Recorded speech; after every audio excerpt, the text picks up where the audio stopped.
السلام علیکم دوستو، امید کرتا ہوں آپ سب ٹھیک ٹھاک ہوں گے۔ اگر آپ نے ابھی تک ہمارا چینل سبسکرائب نہیں کیا تو چینل سبسکرائب کر لیں اور ساتھ موجود بیل آئیکن بھی دبا دیں۔ بہت شکریہ۔ ایک بادشاہ کا ایک صبح انتقال ہو گیا۔ اس کی 3 ملکائیں اور سارے شہزادے شہزادیاں اکٹھے ہو گئے۔ شاہی حکیم نے اس بات کی تصدیق کی کہ بادشاہ کے دل کی دھڑکنیں کھو گئی ہیں۔ بڑی ملکہ نے کہا، انہوں نے اپنی زندگی میں کبھی انصاف نہیں کیا تھا۔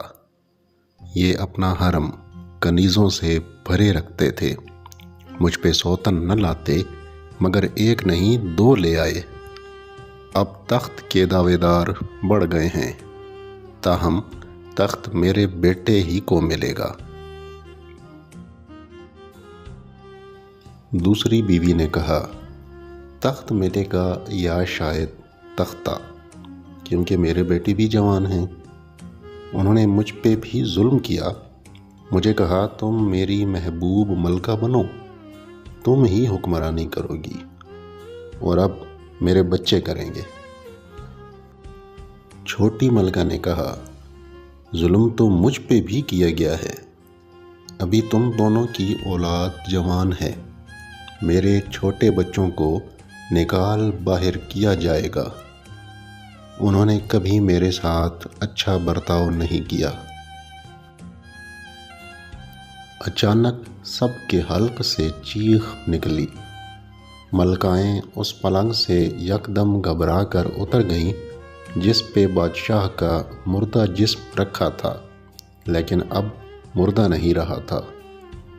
بادشاہ یکلخت اٹھ کر بیٹھ گیا۔ سب بوکھلا کر کئی قدم پیچھے ہٹ گئے اور پھٹی پھٹی نظروں سے بادشاہ کو دیکھنے لگے۔ بادشاہ نے گمبھیر آواز میں کہا، ہماری سلطنت میں ایک کسان تھا، اس کو سانپ نے ڈس لیا، وہ مر گیا۔ اس کی بیوی رو رہی تھی، میں نے وہ منظر دیکھا تھا۔ میں نے سوچا دیکھوں میرے مرنے پہ کون روتا ہے۔ میں مرا نہیں تھا۔ شاہی حکیم سے کہا میری موت کا بتائے تاکہ میں جان سکوں میری موت کا کسے دکھ ہوتا ہے، مگر کسی کو نہیں ہوا۔ سبھی کو اپنی پڑی تھی کہ اس کے ساتھ انصاف نہیں ہوا۔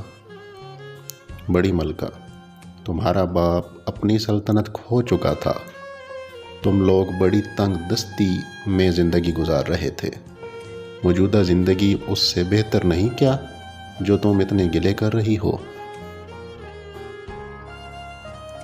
میری پیاری دوسری بیوی، تمہیں تو یاد ہی ہوگا تمہارا باپ ایک معمولی پھل فروش تھا، ہم نے اسے کتنی جاگیر عطا کی، تمہیں ملکہ بنایا، تمہیں لگتا ہے اب بھی کہ تمہارے ساتھ انصاف نہیں ہوا؟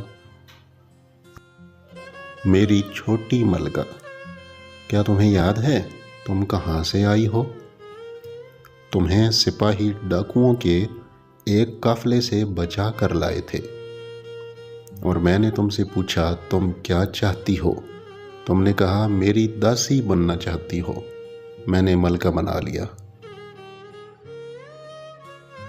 میں نے ساری عمر تم لوگوں کو دنیا کی ہر چیز دی، اور تم میں سے کوئی بھی میری موت کا سن کے ایک آنسو بھی نہیں بہانے پہ تیار تھا۔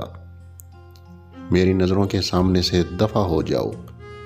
کل اگر تم میں سے کوئی یہاں نظر آیا، جلاد اس کی گردن اڑا دے گا۔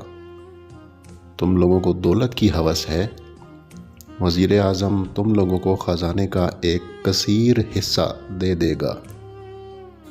کاش خزانے کے اس ڈھیر سے میں کسی کی سچی محبت اور خلوص خرید سکتا۔